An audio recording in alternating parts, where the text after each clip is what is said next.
Papa of Microsoft and best friend of Jeffrey Epstein, Bill Gates, gave to the world on November 22nd, 2013, the Xbox One. And with it will come two Xbox One only exclusives. The most favorable of the two was the third entry to a beloved franchise.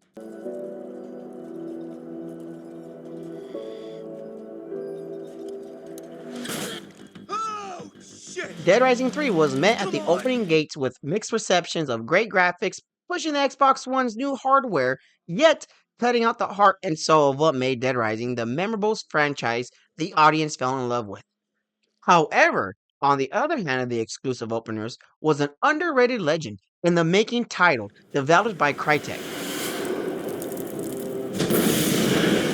Brave man! Taste death once! Cowards! 1,000 times over! Critics rained a hail of arrows about issues involving a simple, repetitive gameplay as you hack barbarians in the Isles of Britannia, while marching through the historical inaccuracies on our way to deliver Nero to the Hades as Marius Titus in Ryse, Son of Rome. I recently replayed this game, and by the fucking gods, this game was ahead of its fucking time. The graphics were and still are stunning in 2024, making some of these newer games look cheap by comparison. The sheer force of magnitude as the hardware was being pushed to its capacity, showing of the masses of environmental detail from the hordes of barbarians to the fiery beaches of the Britannia Providence. This game had my Xbox go. The combat, repetitive, felt fluent as you chop off limbs and defend yourself from oncoming attacks. Ryse had its fair share of behind the scenes drama of criticism, but Rome wasn't built in a day.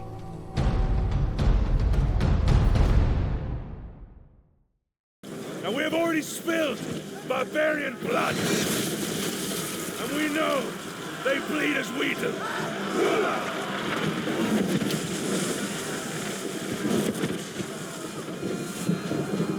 Ready!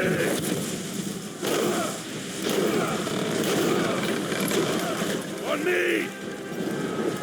Move! Ryse, Son of Rome was something else in its infancy stages.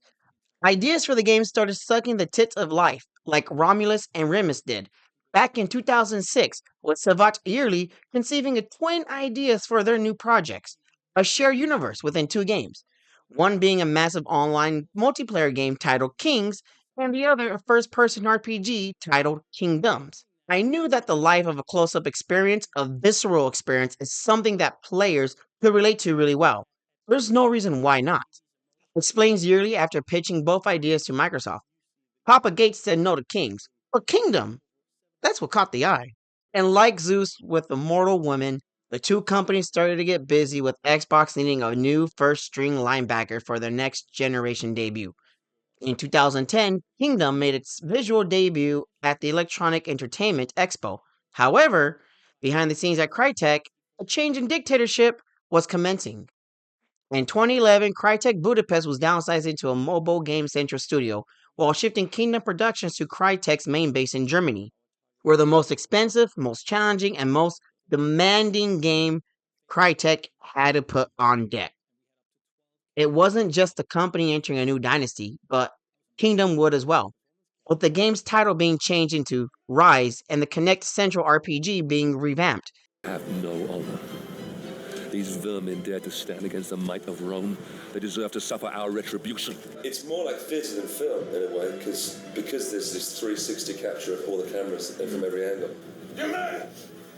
Grab the rail! Yearly wasn't feeling too confident in their birth child, so much so that the team had 3 prototypes of the game roaming around for testing, one being a fully connected Central, one being another connected and controller-based Central, and finally just the controller-based one. The Crytek team tested all 3, with him being almost split down 30-30-30, but game testers broke the veil with their praises of wanting to see Marius in this story-centric cinematic action piece of a bloody raw state. So the team settled on a controller central game with minimum connect sections sprinkled throughout. This last minute decision was made in 2012, Crytek changing art style, control schemes, and perspective right before the Xbox One's debut. From its humble beginnings as a first person fantasy RPG to the behemoth of an elephant out of Hannibal's army. Molded by the sands of the Sathama beaches and baked in the oven of Demeter's fertility, Ryse, the son of Rome, would rise and conquer. You look fine, my son. Welcome home. Welcome home. Yearly saw the game as a failure due to poor sales reception in spite of all the appraisal. It was nominated for visual engineering and character performance, while being a trailblazer in the next gen console capability. At last, it was the mixed receptions of the gameplay that would be the downfall. How is it that Steam is the only one that gave this fucking game a 9 out of 10? But does Rise deserve all the praise I give it? I remember having a blast back in high school, but with the game being around 10 years old, going on 11 this year, I figured I'd get a grip of making longer analysis videos in my new era of content with this next gen badass of glorious awesomeness that is Rise, the Son of Rome. So get in line, soldier, because your Centaurian is here to lead you in the march to see if the legendary Rise was a great game shrouded in the fog of misunderstanding.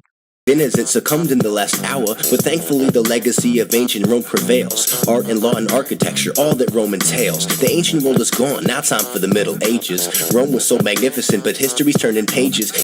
Before we begin our conquest towards a greater Rome for the people, let's clear something up. Rise, Son of Rome, is plagued with dozens, nay, thousands. Better yet, the whole game is a fucking mix match patch up AIDS quote of historical inaccuracies. And that's fine with me, to be honest. I'm usually a history stickler, but when it comes to certain media, I can at least take the chill pill, dial back a bit, and just go, ugh. I would like to take the first bit of the video with this topic of discussion. Does it really matter if a video game or any other media, in fact, to take creative liberties with history? History is written by the winners after all. Let's begin with the totally accurate movie 300 by Zack Snyder, based on the comic book of the same name. Threaten my people with slavery and death. This is madness. Madness. This is Sparta! Which was a fictional historical depiction of the Battle of Thermopylae. 300 is an excessive, overbloated gore fest with orcos, deformed traders, elephants, and slow motion. So much slow. A comic book by Frank Miller was a 5-issue retelling of the events between Spartans and Persians. In both movie and comic, the Persians were portrayed as the bad guys, and Spartans as the fallen heroes of a tyrant. In reality, this is very, very little bit more complicated. The society of Sparta was a machismo cultural hell bent on enslaving those to their mighty grasp. The Persians were actually kind of very tolerable when it came to religion, especially when it came to the Jews when they freed them from the Babylonian rule and established religious tolerance and individual cultural practice. That's a plus in my eyes, if I'm being honest. So, why are the Persians portrayed as the bad guys? It could be that because on our side of the hemisphere, we follow the Westerner ideology, with roots based in Athens, Greece, Rome, etc. Or it could be that the tale of 300 is an epic tale, being told from the Spartans' perspective of the legendary Leonidas and his heroic sacrifice. Movies like 300 are over dramatized for entertainment purposes. Rudy isn't a fantasized tale, but it does leave out some details to give more of a fantasy twist to the underdog trope for the audience to root for him. Films like Lone Survivor, Conjuring, Gangster Squad, and the World Trade Center movies are movies that capture a pocket of reality in a bubble of embellished con candy entertainment. All of these movies are tasteful in their own respects because of their snapshot biopic setup. Snapshot biopic movies are films that are set up in a certain point of a person's life or a particular event. Though these films will leave out details for more digestible movies. They do not do anything too egregious to distort the truth as others based on true movies will. For those who grossly abuse and manipulate reality is something we as humans shouldn't tolerate. We aren't monkeys in Plato's cave anymore. We deserve the honest truth of events, issues, and people. One shameful cinematic masterpiece, quotation marks, in America that was produced was The Birth of the Nation, released in 1915 and directed by W.D. Griffith. Based on the novel The Klansman by Thomas Dixon Jr., this film is still remembered to this day, and it should be remembered as the blanket standard of an intolerable racist point of view depiction of history. Birth of a Nation is wrong in its depiction of African Americans, and it's a Southerner's wet dream fan fiction. This isn't real American history. A recent movie like Birth of a Nation was released, and it's called The Woman King. The main characters aren't the good guys whatsoever. They didn't want to end slavery, but in fact doubled down on it and use it for their own plantations and continue to sell palm oil to the Europeans. According to the other tribes, the Dahomey tribe were known to have been ruthless and merciless, bringing back body parts after a raid. But they want to rewrite the history of these people. This blackwashing is gross and no different than the whitewashing of the American past when it comes to the Native Americans. A real patriot learns from the mistakes and progress for the better. Cleopatra pissed off a whole country because Jada made her black when she isn't black. Extreme distortion of history through the media is the number one way to manipulate the masses. We may know it's a movie, but that based on slugline makes us believe there is some truth within the dramatization. Rewriting history is the loser's way of coping. Leaving out vital details from reality based films is also a form of manipulation. Elvis literally makes Presley a fall from grace sob story, but deliberately leaves out how he met Priscilla. It's sad Elvis was treated like a cash cow, but he deserved to die on the toilet as the bloated bitch he was for his emotional abuse, sexual advantage, and abuse towards a woman he met when she was 14. It's nice to feel bad for people sometimes, but I personally need the whole story before I make any sort of judgment. One type of historical media I can't judge based on the facts are alternate timeline history media.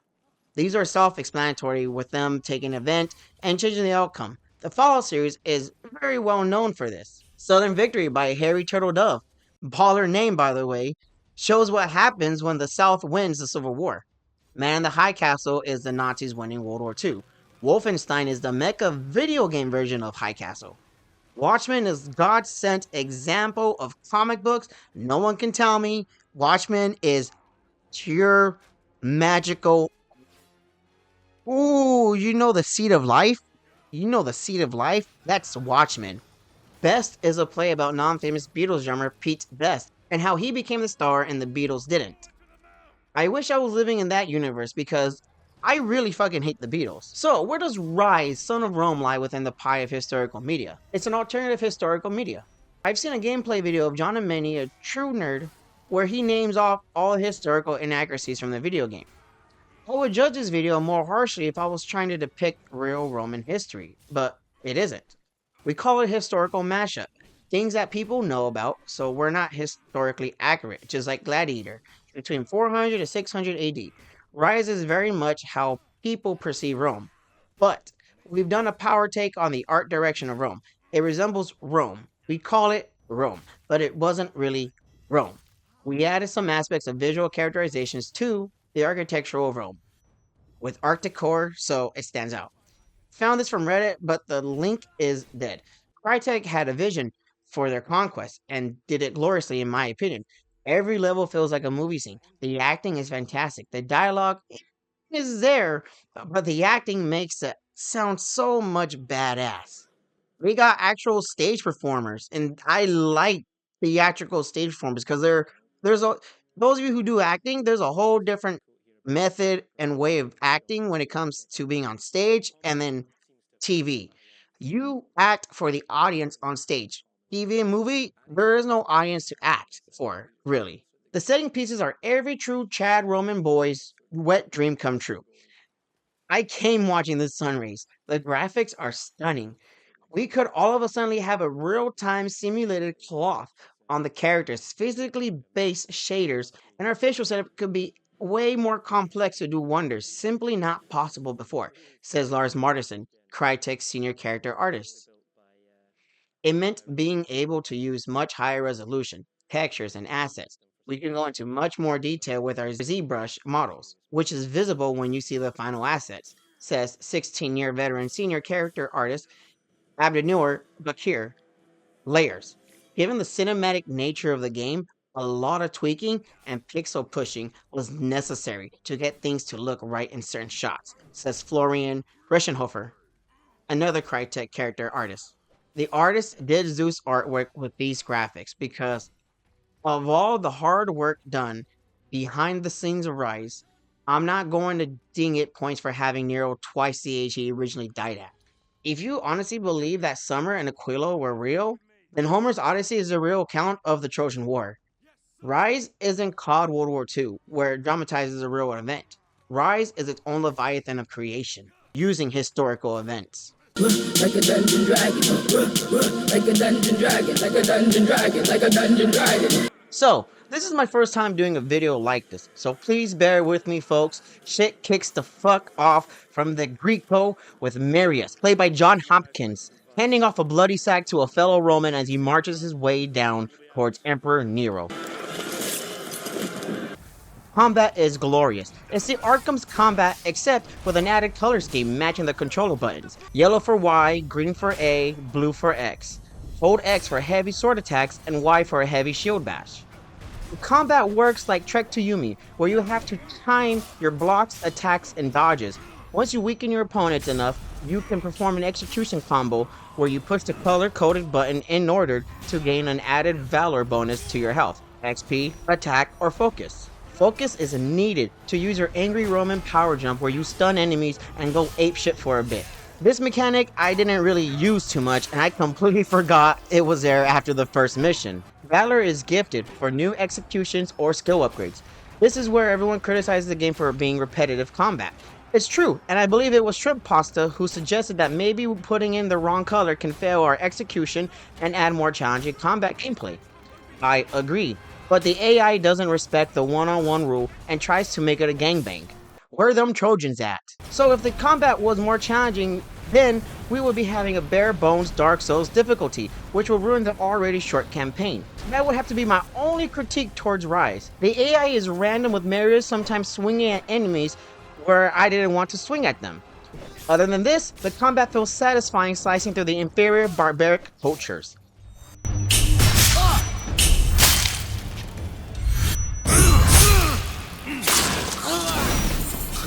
One of my favorite mechanics in Ryse are the formation segments.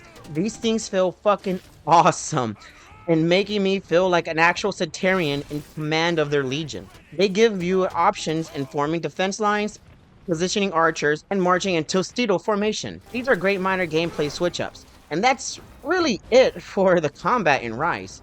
Ryse is a linear on-the-rails hack and slash that is more about the cinematics, characters, and spectacles over the combat. And I am perfectly fine with this. I only wish the story was more pressed down the line to clear up any misunderstandings, rush plot points, and out of nowhere characters. First 7 minutes of the game is glorious in setting up how Marius will be leading Rome into a new era. After blasting people into the dark dimensions with his spearcaster, we make our way to Emperor Nero, who's looking like Jabba the Hutt with his greasy ass sliding all over the place because he's pissing himself that Damocles is on the hunt for his head. Chambers. No. The vaults. This way.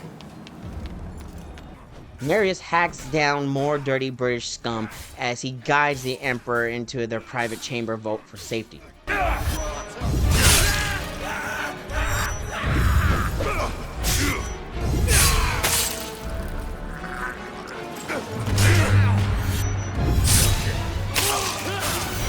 Daddy, chill. This is where our tale of Marius Titus begins. That's it.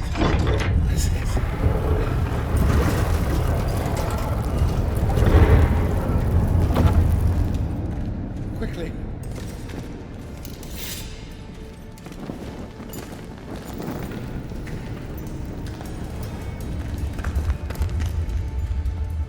Damocles is risen from the dead. I swear it. Damocles is a myth. Only men kill men, my emperor. The gods may guide us. They never interfere with the affairs of mortals. Oh? And what great oracle told you this, General? My father. We will be safe here.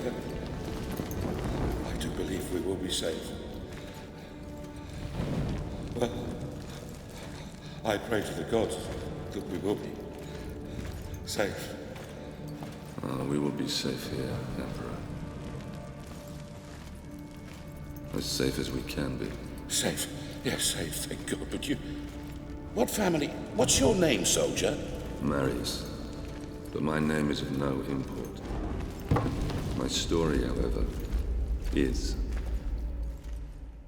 Marius describes a lesson he learned from his father, where we transition into Rome in the house of Marius. Life is luxurious for them, because Marius's father, Leonidas,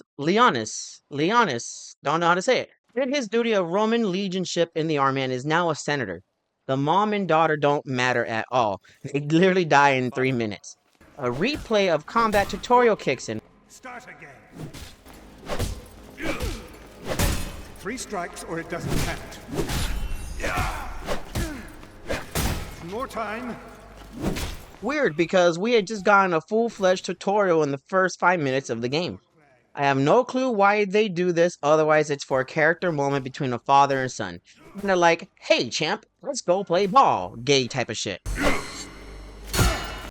Leonidas is nervous about something. His toga is brown on the backside, and that can wait until the last minute with no further explanation because he has a tale to tell us. The legend of Damocles. Legend says that Damocles was a great warrior.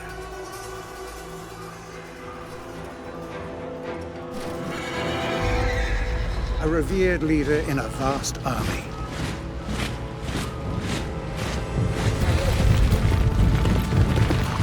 During a massive battle, his cowardly commanders abandoned him.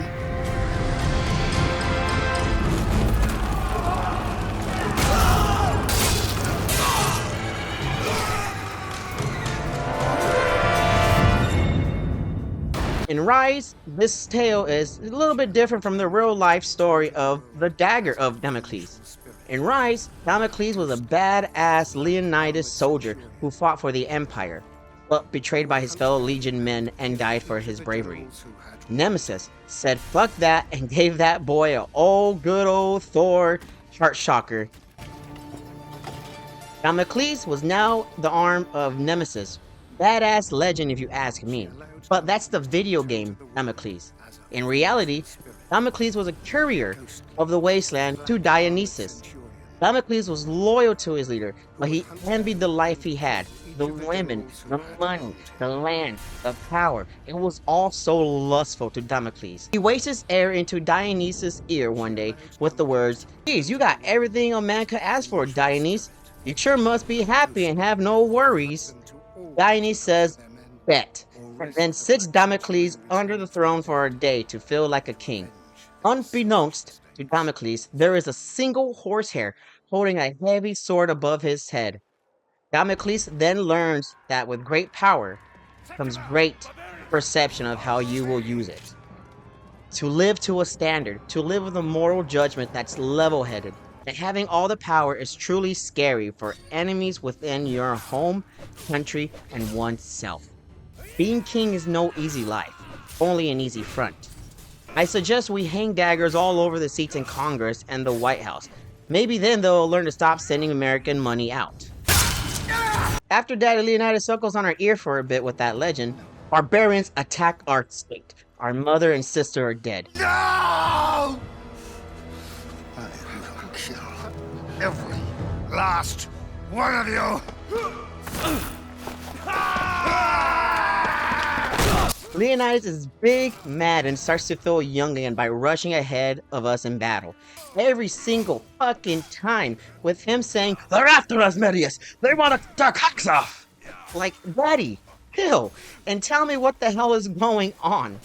But we won't be spoiling what Father has been shitting himself over just yet. After we fight some more baddies, we are met with a fork in the road. Which one leads to Father? Marius is then molested by Summer, or Aestus. She shows us the way to our Roman papi Adi.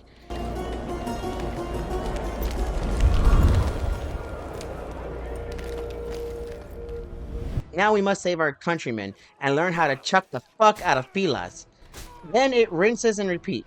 Kill the murdering barbarians. Hear Father say, They're coming, Marius. They're hunting us. Kill more barbarians. Marius, I got to party something.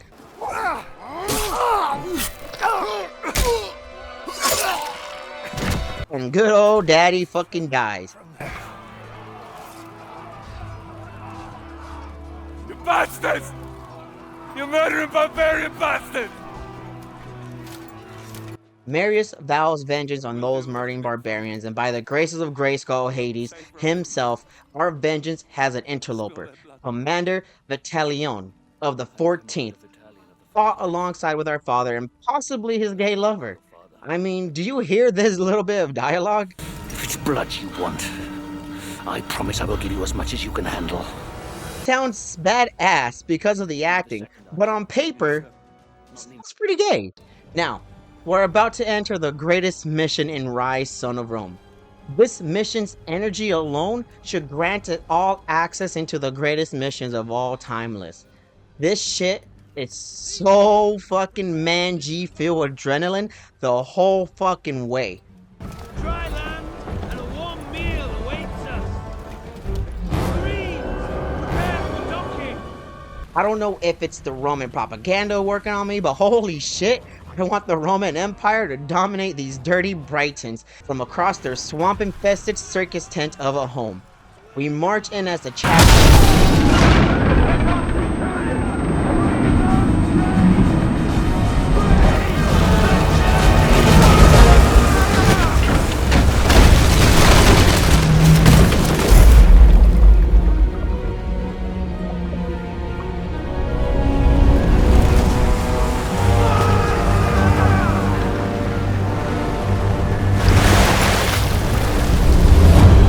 It's a real bloody mess out here, and I love it. The graphics are superior. We save our fellow Romans, and this is where the character attachment comes into play, and it's vital for any good video game who wants the player to have a more immersive experience. We as a player are experiencing a parasocial relationship with Marius. We bond with his story and feel for Marius. Yeah, the story is rushed, and I understand why it is. Crytek wanted to make a launch date with one of 3 versions of Ryse they had in the arsenal. I wish the character moments were more impactful, but the bare bones of it seemed intentional. This is Ryse, Son of Rome.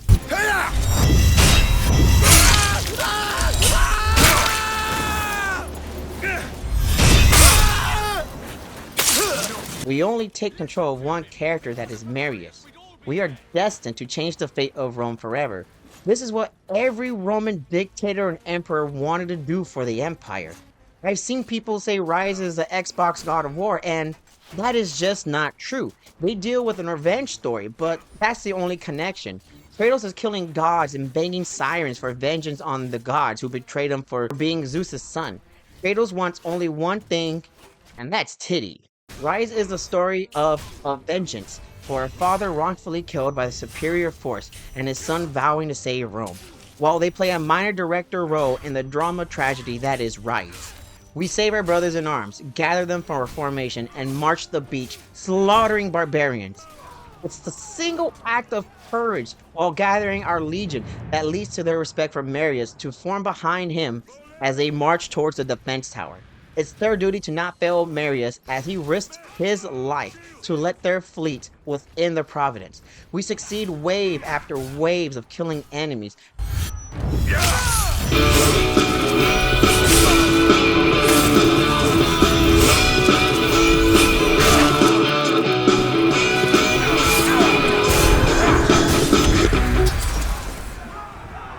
This next transition of scenes, it's kind of hilarious to me.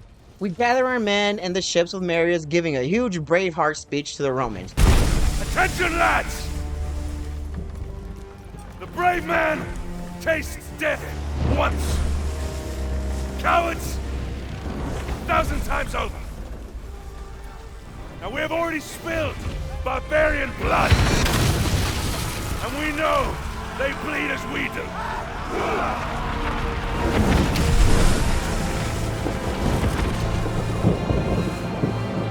Ready!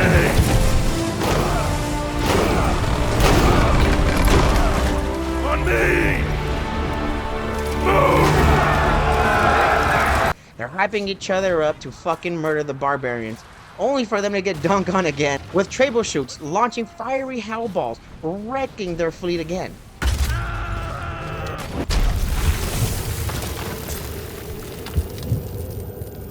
They storm the beach only to get bombarded with the Saving Private Ryan reference.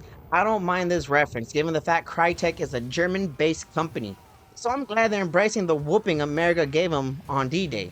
Marius recollects himself and begins another slaughter, and informs our men to take the bridge. Stab these bastards. But oh wait, we must fend off another wave of bloody, thirsty cunts while defending our men. We succeed, and the game breaks here for the first time for me personally. It wasn't too bad because this reads as a checkpoint, so all I had to do was restart the game. We continue to flank the enemy into the fort where we fight another wave of enemies. Enemies aren't complicated. These grunts, shield daddies, two-handed jerking specialists, and heavy hitters. Bosses are just any type of enemy but with a certain moveset. We plant our sword into the final gorilla and our troops take the fort.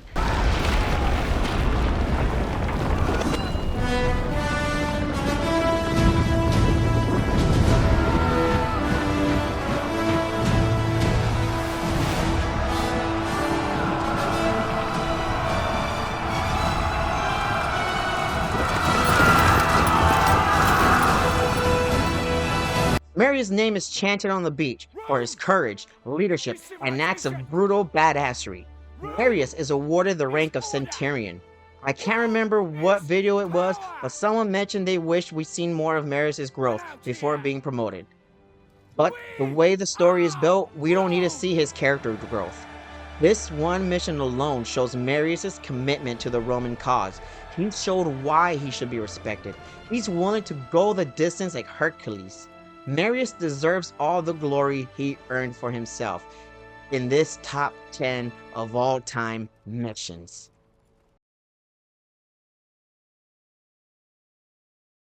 Cause all I hear is threats from a brute with no discipline, and I'm ruling over you like a boot full of my citizens, and you should take your cowskin shield and hide under it. You're fucking with the most. After a very intense, bloodlusting, cock-chopping battle of the brutes, we are treated to a lovely two bros sitting in the forest too close cause it's not gay scene. Commander Vitalian has a special assignment for Marius. He is tasked to infiltrate the barbarian wall and deliver their necks with bloody hickeys so the Legion can move in. Marius believes their enemies are too stupid to be organized and should besiege the fort. Vitalian warns Marius he won't sacrifice men for his lustful retribution. They have no honor. These vermin dare to stand against the might of Rome. They deserve to suffer our retribution. Our retribution? Or yours? Sir, Enough! We will end this rebellion my way and not put the lives of good men at unnecessary risk. Is that understood, Centurion? Understood, Commander. Marius again demonstrates why he's a blood-spilling legend by deboning more barbarians along the fort's walls. You will die, Roman!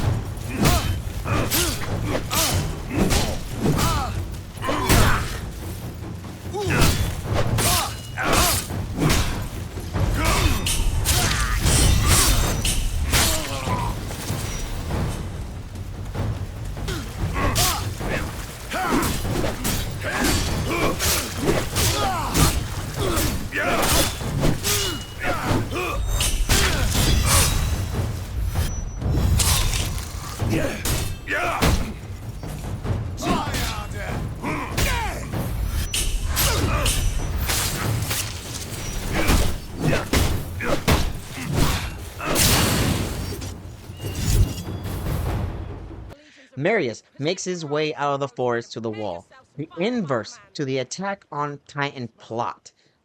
After we take out the archers above the wall, we are treated to a boss fight against King Oswald's daughter, Boudica. She's a two-handed fighter whose movesets consist of spamming the same 4 fucking move combos with a finisher you can block if timed correctly. It's kind of cheap to replay this game when you max out Marius' stats. Boudica loses and calls her femboys to attack. Gods! But they're soy boys, and we're a Roman Chad, level Mach 10, so the fight is easily won.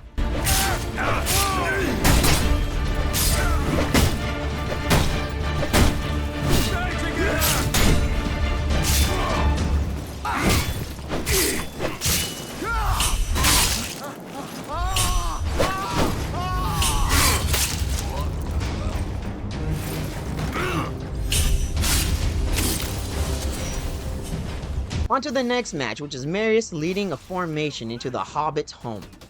These marching segments are fun to me because I try to make it a challenge to kill all the archers before arriving at the end of the line. There's more thrill in the danger of your leadership fucking up the mission.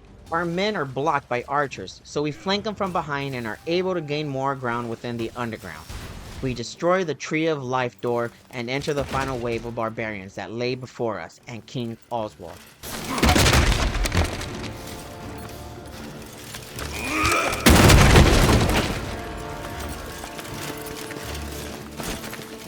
King Oswald! Again, in repetitive fashion, Marius slays one by one until Boudica steps in too eagerly and too early for Marius to get the high ground, threatening Oswald's bloodline. Or I'll end your bloodline. Now! Enough!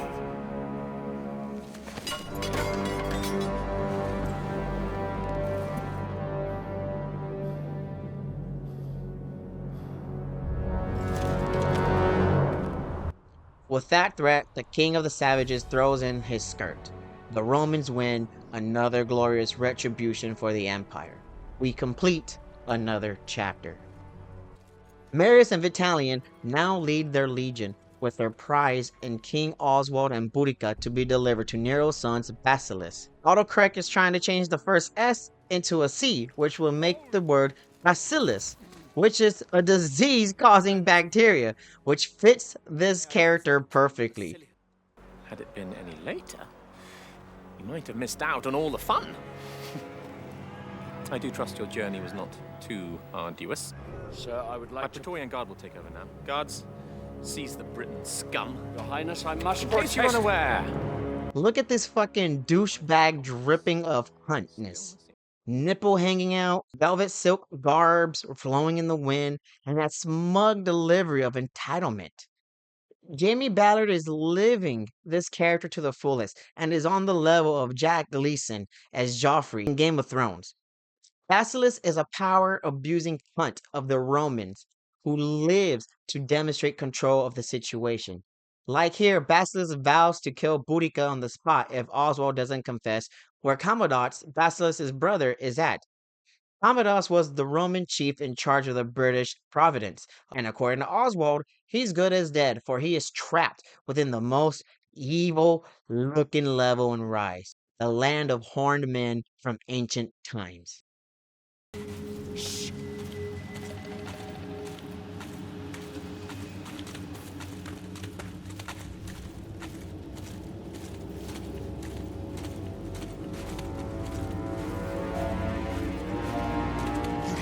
It's nothing. Over there! It's just a deer! Just a deer!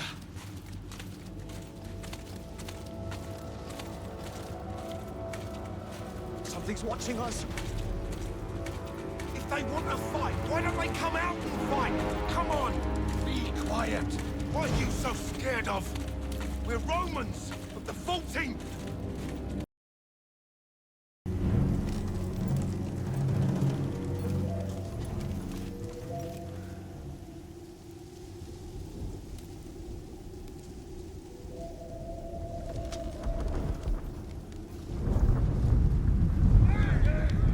Ambush!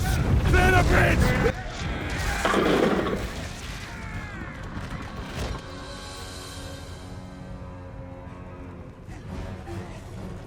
Sorry to stop the bloody carnage, but it's time for a lesson. The enemies of the lower mountain are beautifully designed after Cernunnos, the horned god, lord of animals. The design of the barbarians is immaculate, from the blood-covered antlers donning their heads to the Wendigo-style leather animal skin clothing. It's fucking beauty in art. These enemies definitely set the wicked cursed forest we enter in.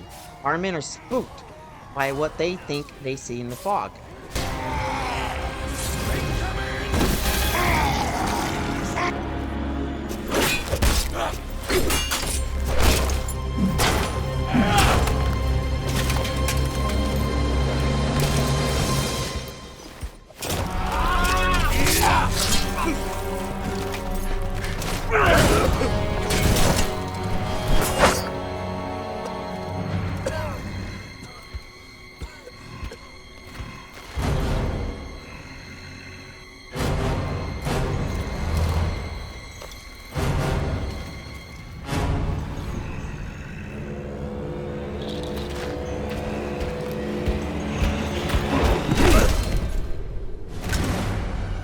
Marius is kicked off the cliff onto the edge of the world, into the woods of Forgotten.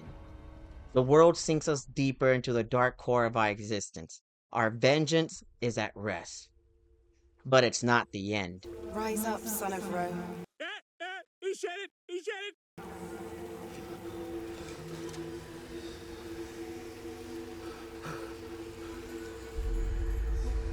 Your empire needs you.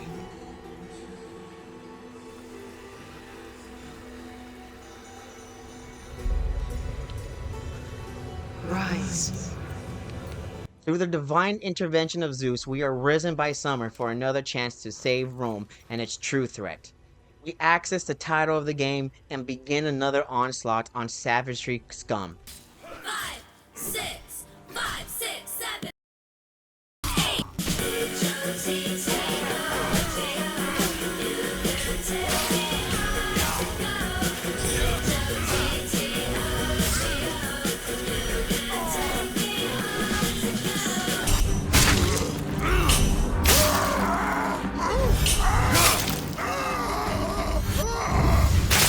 You are men within the belly of the ravenous wild beast. It's a tough fight against the two-handed wildmen, but their bony twigs are no match for Roman steel.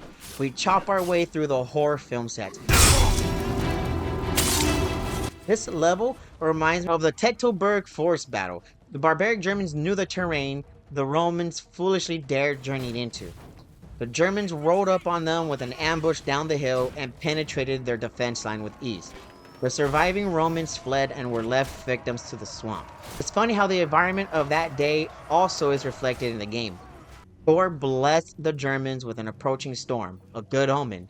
In the game, the forest is dark and mysterious, and the enemy is covered in nature himself, like Cernunnos. Unlike the historical battle, the Romans will win this match, for Marius saves his legion and storms his way through the heathens until we reach Vitalian, trapped within the Wicker Man with the barbaric leader Glot, setting the blaze.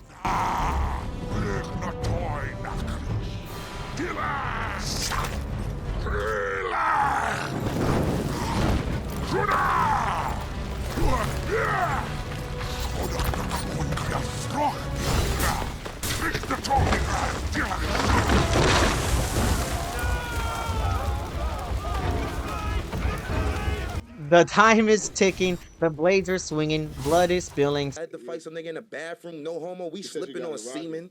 Niggas was jerking off in the bathroom. Getting our asses handed, dying, but rising again until we are victorious in our glorious, wicked battle.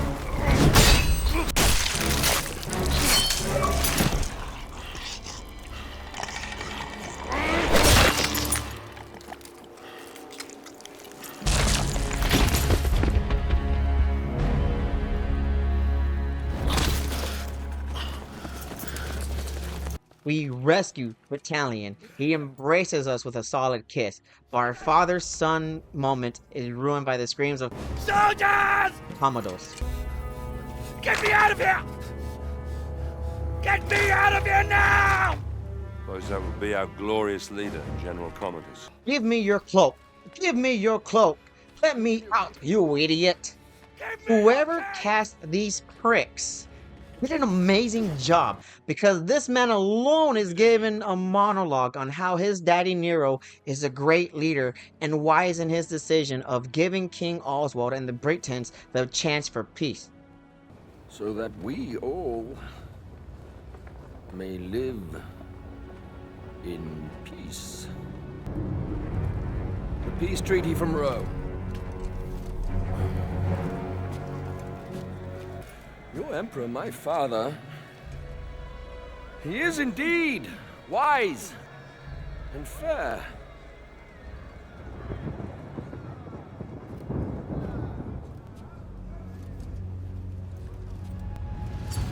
For all to live in peace, and by all, we mean those who live in Rome's reign. Commodus legit whispers sweet nothing into King Oswald's ear and begins to stab the digesting guts of him. King Oswald, here is your peace.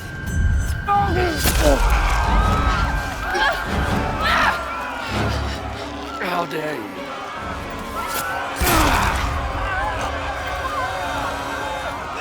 filthy, stinking dog! How dare you! This is where Marius notices the blade entering Oswald was the same that took his family away. Marius puts the pieces together and realizes it was Nero who started this needless bloodshed. I love to think that the barbarians attacking Rome were this timeline version of Nero's Great Fire of Rome. Emperors of Rome were based on popularity in order to keep their power. I think Nero 9/11 Rome with the barbarians, so he had a reason to take the province while getting rid of political threats like Marius' father. I feel bad for everyone who has to suffer this experience because they're so mortified that their king is being butchered like a calf in front of them to even try and stop Commodus. Marius and Vitalian are also in utter shock as their chance to go home is now on the edge of the world for survival. Utica is advised to escape in the madness by Aquilo. Commodus escapes like the coward he is and leaves Marius to fend off the blood-starving riot. I'm sorry I said riot, I didn't mean that. Well, I meant to say Marius is left to fend off as long as he can against the entire budget of the Lord of the Rings finale battle. Like Jesus, fucking Christmas tree and cold stocking Crytek was definitely pushing the Xbox hardware by having it choke on those polygonic dicks like it's some kind of meat and fuck game. This isn't a battle we can win. This is a battle of attrition as Marius guides his men into defending the castle's wall as he slices enemies and knocking down their ladders and towers. The intensity ramps up as you don't know when the next wave of enemies will end and begin, or you will fall to their savagery. Archers ready! What are your Archers!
After what feels like hell on earth for an hour, we are victorious in our defense tower. But it's no match, for the south gate falls. We now make our way towards Vitalian for our retreat. We pick up some fresh meat kebabs, save civilian countrymen, and protect the boats as our people escape. But it's no use. Vitalian sounds the horn to retreat back to the courthouse. We form our men up for a storming of the bridge in order to take control and secure a route for others to retreat. We'll have to go on the other route. Commodus and his guard escaped on the warship. They were the first to run, the first out of the harbor, kicking aside women and children as they fled.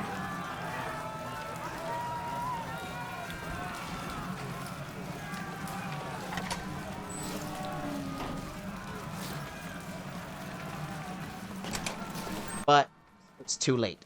The city is about to fall to the barbarians. Talion yells for the remaining survivors to get on the boats and escape.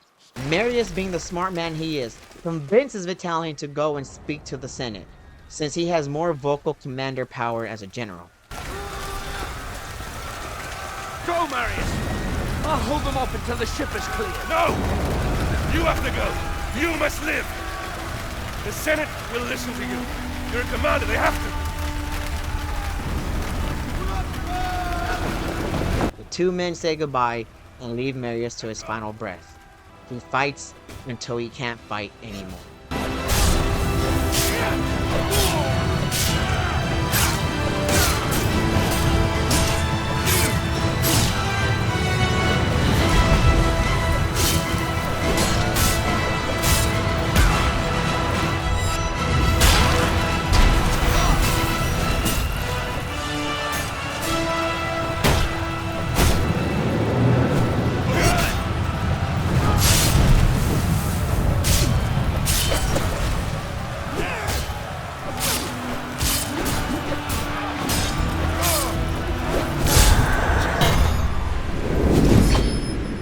He's thrown off the bridge and into the depths of a watery chamber, like Ocean Gate.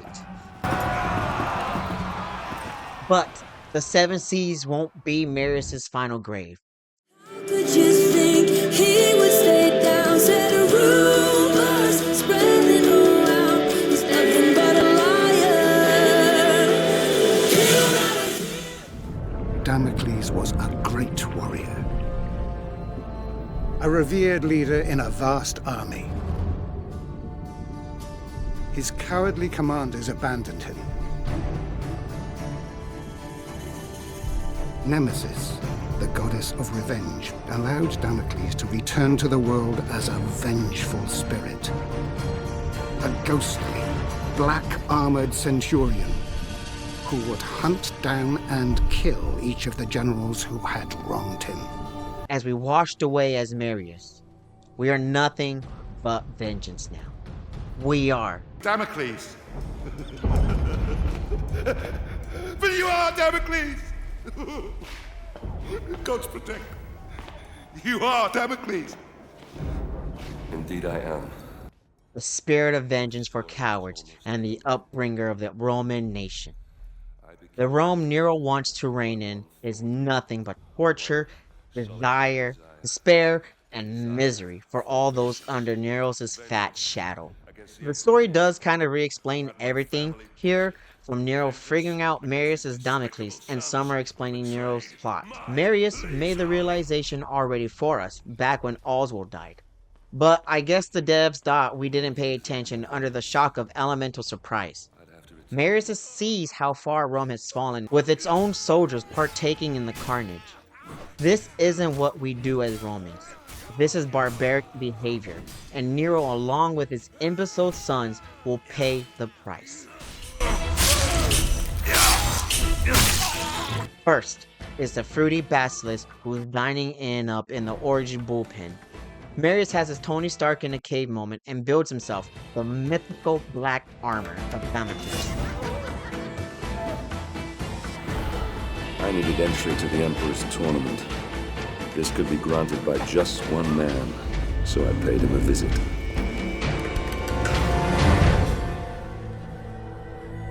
Damocles? Basilisk is met with the newly found Damocles, and settled fear in his delivery is genius. The terror on his face shows Basilisk is unknown to what his fate may be. But lucky for him, Damocles wants to participate in the trials for the Colosseum. He must fight through the waves of the greatest fighters Basilisk has to offer in order to gain an invitation to the games. Marius was a great soldier, but Damocles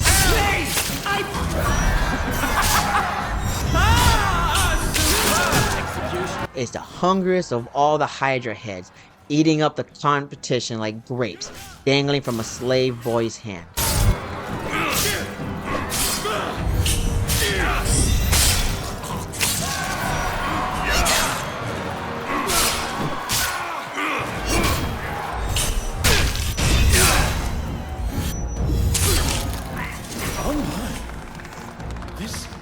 And it's with his hand we make killing into an art form, as Basilisk says himself, or we spill his blood for his father's surprise.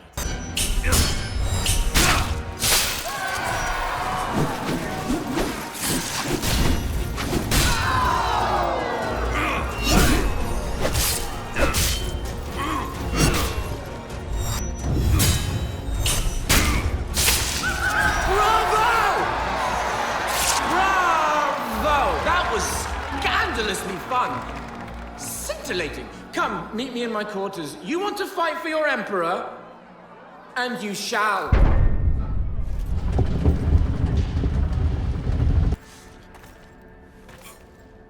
Here is your scroll of entry. Don't lose it. You've transformed killing into an art form. I, however, express myself in different ways. Here is some of my more recent work. I've just completed the final embellishments. It's a gift for my father, the Emperor. Though I suppose it could be made to quite anything, really. Anything?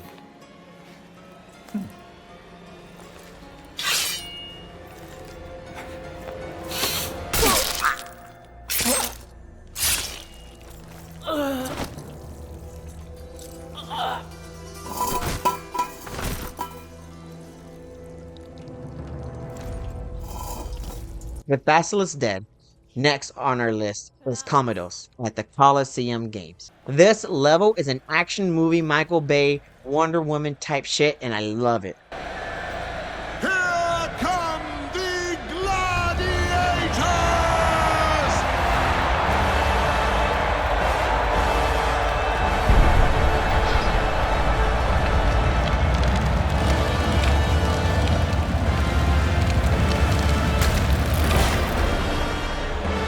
Which one will prove himself in the arena?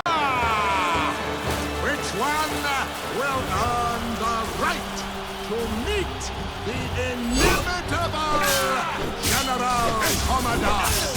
The Gladiator mode as a side content is spectacular, as you can choose from a variety of stages with your own tasks to complete, and every limb cutting is worth the effort to get our hands closer to Commodus.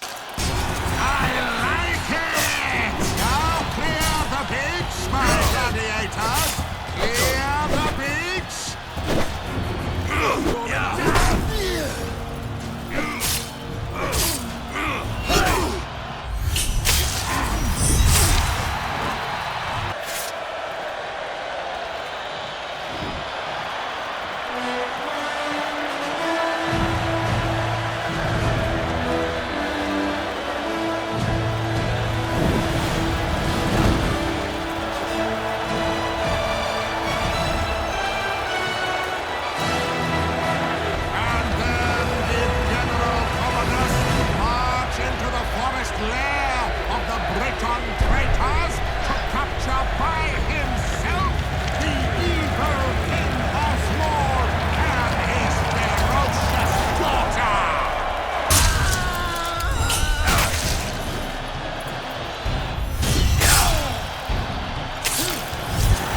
Damocles has been brilliant, hasn't he? So brilliant that I want his head. You're gone!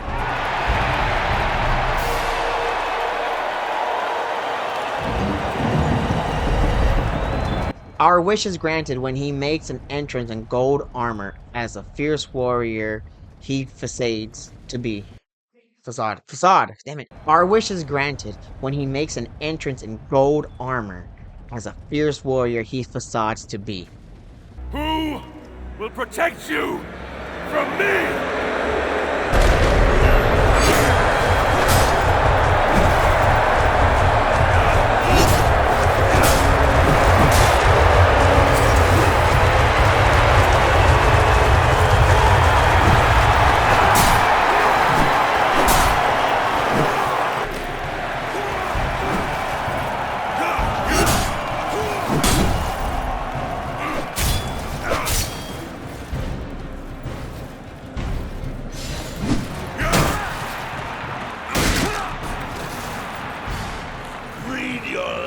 Breath, you stinking, putrid filth! Pocket sand!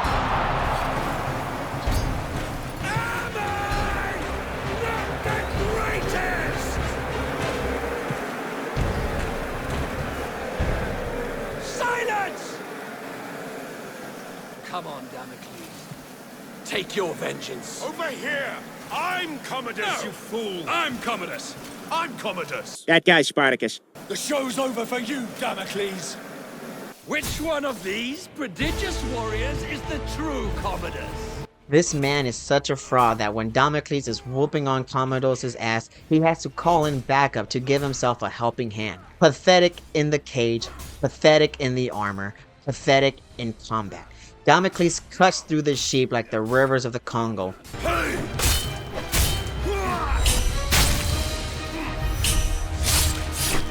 I think not!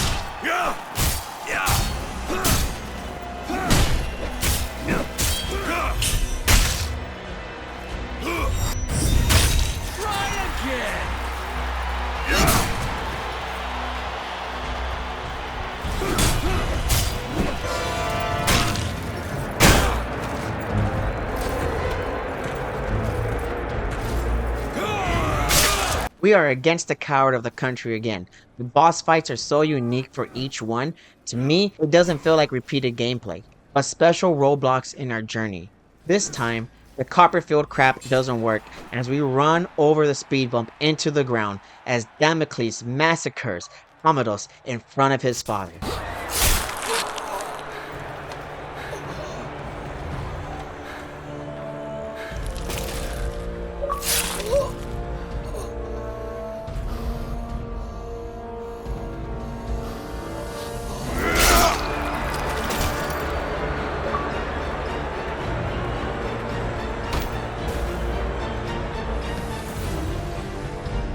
I am Damocles. I am vengeance. You are next. Kill it! Kill it! Nero is struck with fear, for he is next on Damocles' chopping block. Nero bitch modes his way out by marking Damocles as the enemy to the state and punished to death. The only man to know our back like the gay lover daddy he is Vitalian, who finds us in the dark night. But this isn't for love. It's for an opportunity to relive the final days of Nero's reign as Marius Titus, the sieger through Rome. The Senate is nothing but frightened old men. They no longer listen to truth nor reason. I warned them about Britannia, but to no avail. Commodus has held the legions back, doing nothing, whilst a massive barbarian army has swarmed across the empire, wreaking havoc as it closes in on Rome. The Britons? Yes. And their army has grown tenfold. Everyone who opposes Rome has allied with them. Even tribes from faraway lands have sent them massive beasts of war.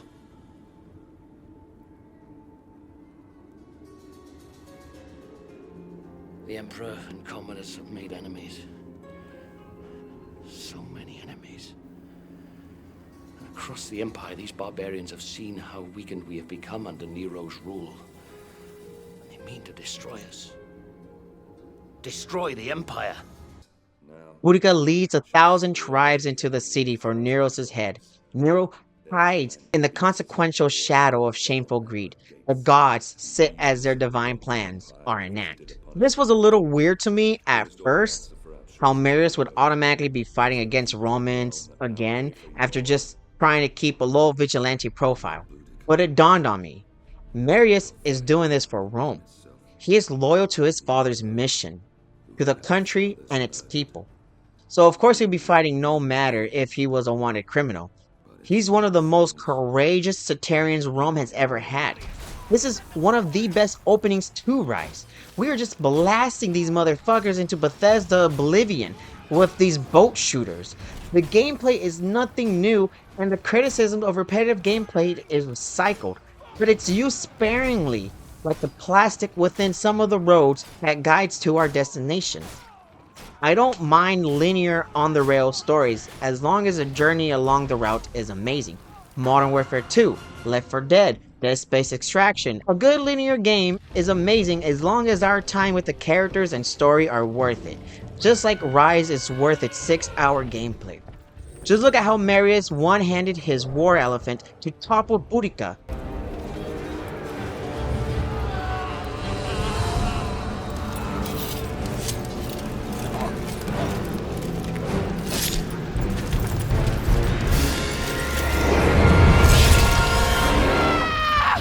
It sucks to see our Papa Vitalian get cocky though, and is steeled down in front of us like our original daddy.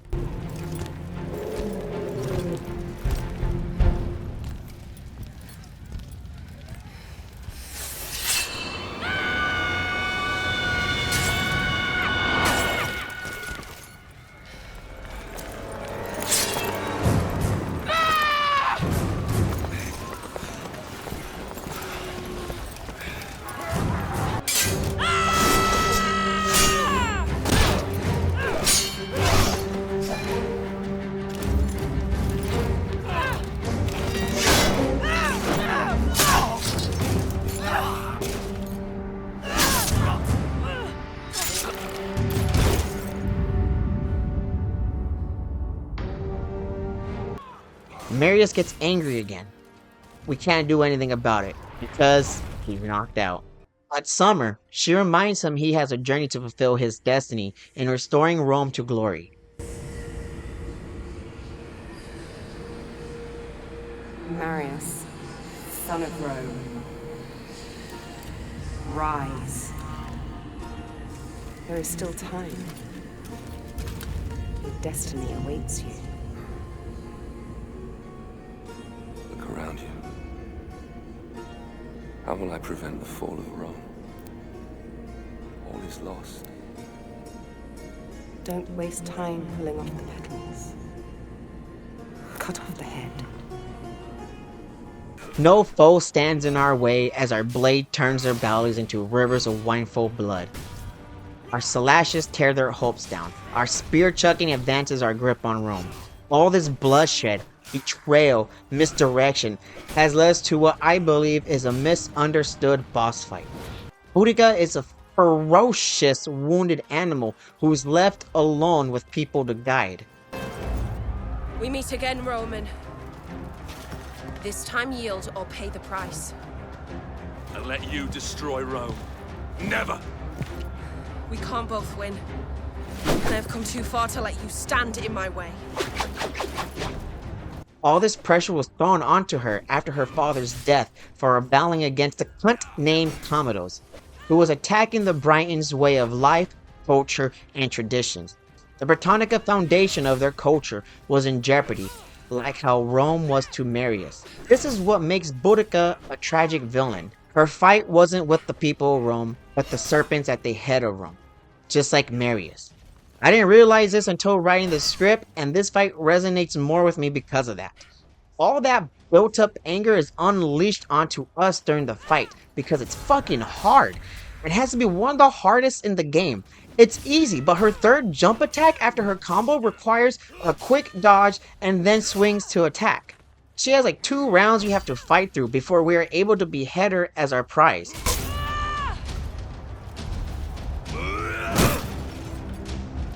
I say yield! Do it now, Boudica!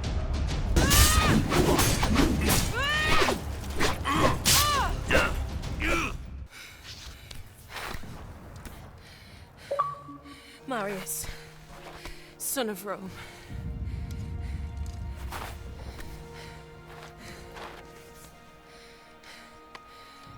We're not much different, you and I. Fate has made us enemies. But in another life. In another life, perhaps. Not in this one. No. Not in this one.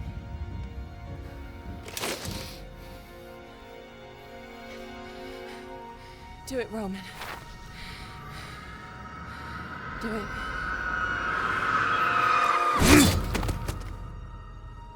With this final act, we have come full circle with the Marius' tale. Your jealousy, your vanity, and your arrogance has caused it all. Wait! Have you forgotten the Oracle's prophecy? Emperor Nero can only die by his own sword. You can't kill me, only I can. You said so yourself. You'll anger the gods. Hand me your dagger, General. Then I can at least die as an emperor. Even if I never lived as one.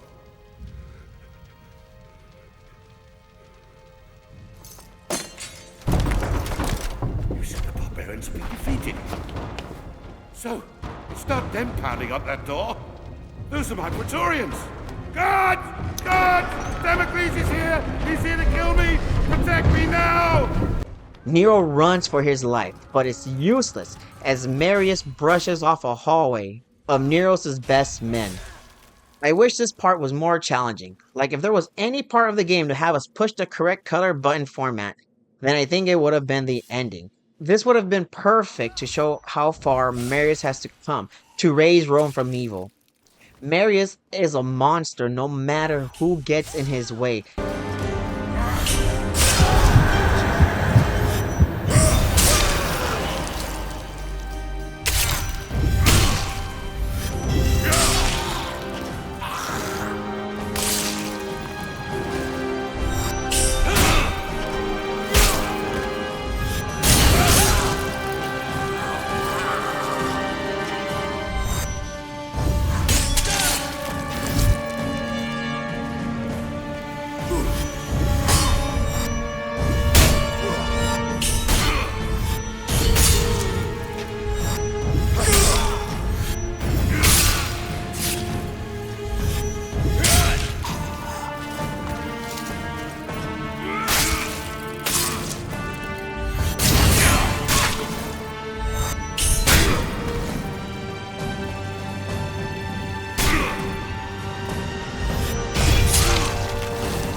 He dolphin dives Nero into the blade of a statue.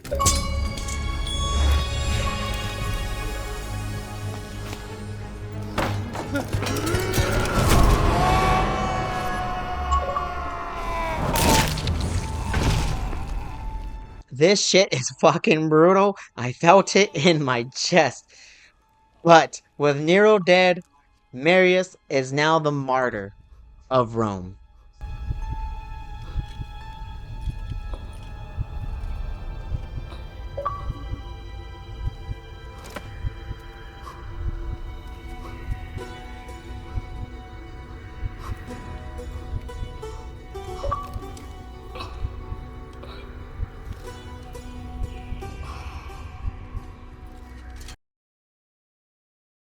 I don't know about you fellas, but I fucking love Ryse, Son of Rome. This has to be one of the greatest looking cinematic games to date, and it's over a decade old. Ryse may be plagued with a repetitive combat loop, but it's the journey that keeps me intrigued. It sucks that the story is rushed and limited to only 8 missions, but they're worth every fucking minute of them.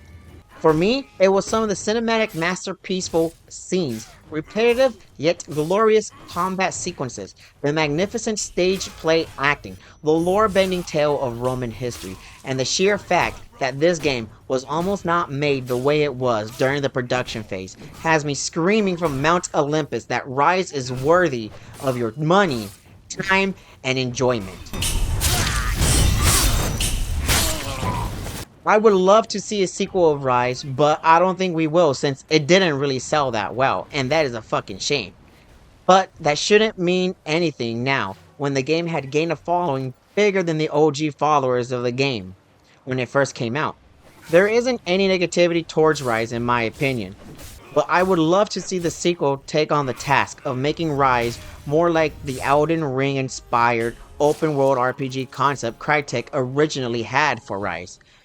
Until then, we have to enjoy this bloody classic last gen debut heavy hitter. And with that, I just want to tell you guys, thank you very much for being on this journey with me, on being what has to be the longest video I'm doing right now. And I'm sorry it's taken me a while to do it and get it out to you, which you guys are probably already watching because it's already uploaded and I'm talking about this in the past while recording.